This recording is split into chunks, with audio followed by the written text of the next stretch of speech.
Assalamualaikum warahmatullahi wabarakatuh. Ketemu lagi anak-anakku semuanya dengan Pak Guru di channel YouTube Guru Oke. Baiklah, gimana kabarnya hari ini? Mudah-mudahan semuanya dalam keadaan sehat walafiat dan tentunya semuanya dalam keadaan senang. Sebelum kita melakukan pembelajaran, tentunya lebih baik kita berdoa terlebih dahulu. Mudah-mudahan apa yang kita pelajari hari ini, ilmu yang kita dapatkan hari ini bisa bermanfaat bagi kita semuanya. Marilah kita berdoa kepada Allah Subhanahu wa Ta'ala dengan harapan mudah-mudahan kita dilancarkan dan juga ilmu yang kita terima bisa barokah. Berdoa mulai. Selesai dan terima kasih anak-anak semuanya.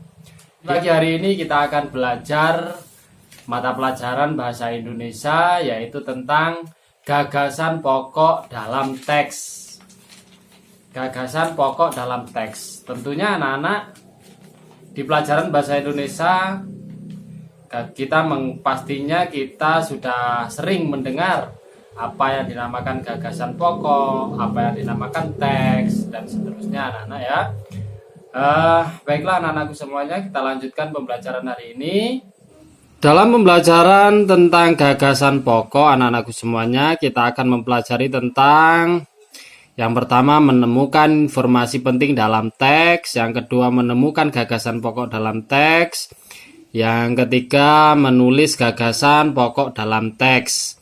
Menemukan informasi penting dalam teks itu terbagi ada dua, yaitu gagasan pokok dan informasi teks. Sedangkan menemukan gagasan pokok dalam teks itu ada dua juga, yaitu gagasan pokok dan gagasan pendukung. Sedangkan yang terakhir menulis gagasan pokok dalam teks itu kita akan melakukan menulis gagasan pokok dan menyusun ringkasan. Baiklah anak-anakku semuanya, kita lanjutkan. Menemukan informasi penting dalam teks. Dalam suatu bacaan tentu terdapat informasi yang ingin disampaikan oleh penulis kepada pembaca. Informasi adalah suatu pesan atau ucapan atau ekspresi yang memiliki makna. Informasi dapat didapatkan dengan memahami isi bacaan. Ya, jadi anak-anakku semua, bahwa sebuah kata, kalimat, teks itu bisa disebut informasi apabila itu berupa sebuah pesan atau ucapan atau ekspresi dari seseorang yang memiliki makna. Kalau tidak memiliki makna berarti bukan disebut informasi. Dalam menemukan informasi dalam suatu bacaan, kita dapat melakukan langkah-langkah berikut ini. Yang pertama, yaitu membaca teks secara menyeluruh. Yang kedua, mencatat informasi-informasi penting yang ditemukan dalam teks. Yang ketiga, merangkai informasi penting tersebut menjadi tulisan dengan menggunakan bahasamu sendiri.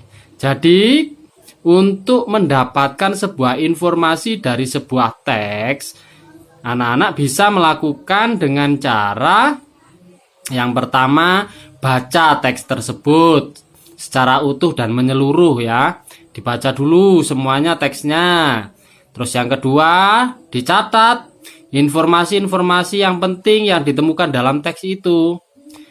Yang ketiga, merangkai informasi-informasi penting yang sudah dicatat tadi dengan menggunakan bahasanya sendiri. Selanjutnya, contohnya ini, perhatikan teks berikut. Gigi adalah anggota tubuh yang harus dijaga. Ketika gigi tidak dijaga, maka gigi akan sakit. Ketika sakit gigi, kita akan merasa tidak nyaman dalam melakukan aktivitas. Sakit gigi dapat menyebabkan seseorang tidak nafsu makan, gangguan istirahat, bahkan dapat menyebabkan sakit kepala dan melemahnya sistem kekebalan tubuh. Nah, itu teksnya anak-anak ya. Berdasarkan teks tersebut, informasi yang bisa kita peroleh adalah bahwa menjaga kesehatan gigi merupakan hal yang sangat penting. Karena jika sakit gigi akan membawa berbagai dampak buruk, yaitu sakit-sakit yang lainnya. Ya, itu. Jadi anak-anak, contohnya informasi seperti itu. Selanjutnya anak-anakku semua, yang B, menemukan gagasan pokok dalam teks. Anak-anak sudah di kelas 3 pasti sudah dikenalkan yang namanya paragraf. Apa sih paragraf dan seterusnya ya. Ini paragraf merupakan rangkaian kalimat yang disusun secara berurutan sehingga membentuk satu pikiran utama. Kalimat satu dengan kalimat lainnya dalam sebuah paragraf saling berkaitan. Sebuah paragraf tersusun dari unsur-unsur tertentu yang mempunyai fungsi berbeda. Unsur tersebut terdiri atas gagasan pokok dan gagasan pendukung. Jadi anak-anakku semua, bahwa dalam satu paragraf itu pasti ada gagasan pokok dan gagasan pendukungnya, ada kalimat utama, ada kalimat pendukung, dan seterusnya.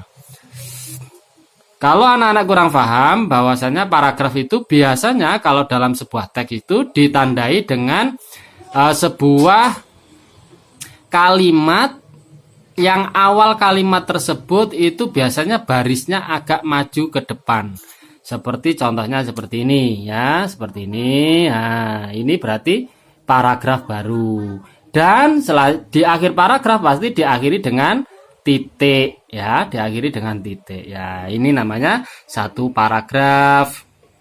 Terus selanjutnya, pengertian gagasan pokok dan gagasan pendukung. Gagasan pokok adalah gagasan yang terdapat di dalam kalimat utama.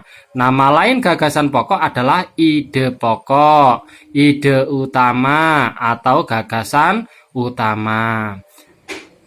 Jadi gagasan pokok itu memiliki nama, ada 3 itu ya. Ada bisa dinamakan ide pokok, bisa dinamakan ide utama, atau gagasan utama. Gagasan pokok menjadi dasar pengembangan sebuah paragraf. Gagasan pokok biasanya terdapat pada kalimat utama. Berikut ciri-ciri kalimat utama. Jadi, gagasan pokok itu biasanya terdapat dalam kalimat utama di sebuah paragraf. Ciri-cirinya seperti apa? Ini, bersifat lebih umum dari kalimat lainnya. Biasanya terletak di awal atau di akhir paragraf. Dapat berdiri sendiri jika kalimat lain dihilangkan. Selanjutnya, gagasan pendukung. Gagasan pendukung adalah gagasan yang berfungsi menjelaskan gagasan utama. Gagasan penjelas pada umumnya terdiri lebih dari satu kalimat gagasan pendukung. Bisa berupa contoh-contoh, bukti-bukti, data-data, fakta, penjabaran, detail, dan sebagainya. Ciri-cirinya seperti ini anak-anak ya, yaitu bersifat lebih khusus dari kalimat lainnya. Kalau tadi gagasan pokok itu bersifat umum, kalau gagasan pendukung itu lebih bersifat khusus. Biasanya berupa contoh data maupun pernyataan-pernyataan. Yang selanjutnya, satu paragraf terdiri atas beberapa kalimat. Dan yang terakhir, tidak dapat berdiri sendiri apabila kalimat lain dihilangkan. Maka kalimat tersebut akan sulit dipahami maksudnya. Jadi itu anak-anak ya, kalau gagasan utama atau gagasan pokok tadi itu dapat berdiri sendiri ya. Jadi satu kalimat itu apabila kalimat yang lain itu tidak ada, maka satu kalimat itu sudah ada artinya.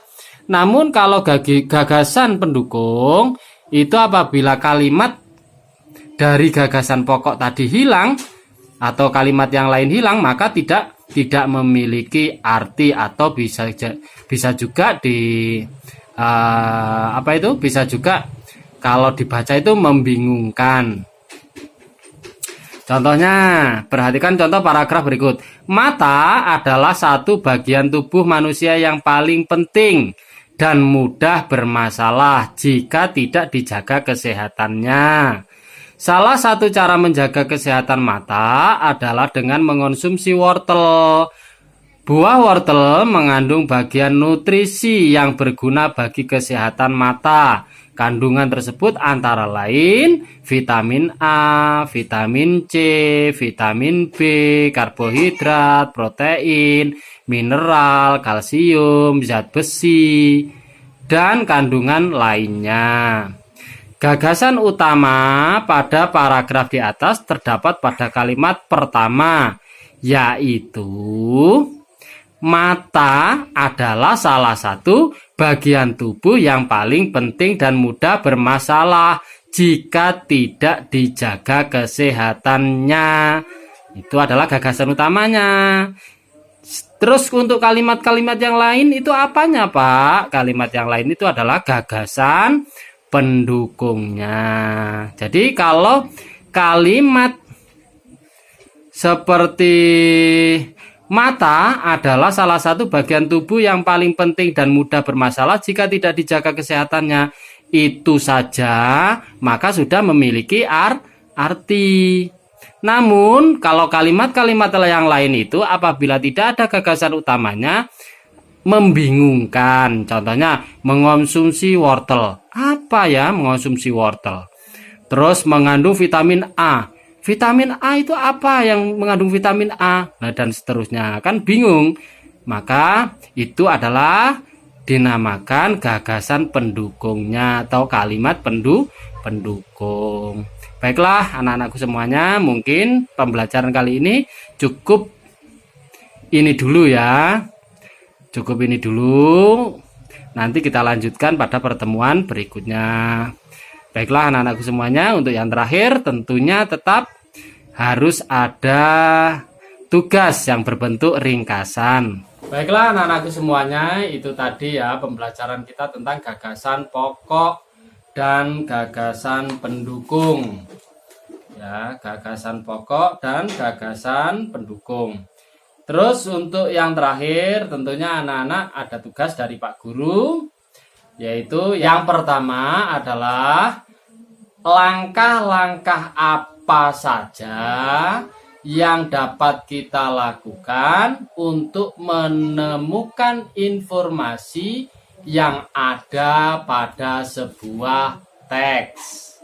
Nah, itu yang pertama. Yang kedua, apa yang dimaksud dengan paragraf? Yang ketiga, gagasan pokok adalah yang nomor 4. Gagasan pendukung adalah, dan yang terakhir, sebutkan ciri-ciri dari gagasan utama dan ciri-ciri dari gagasan pendukung. Baiklah anak-anak semuanya, itu saja 5 tugas ringkasan yang Pak Guru berikan. Mudah-mudahan apa yang kita pelajari bisa bermanfaat. Baiklah, kita ucapkan hamdalah bersama. Alhamdulillahirabbil alamin. Pak Guru akhiri. Wassalamualaikum warahmatullahi wabarakatuh.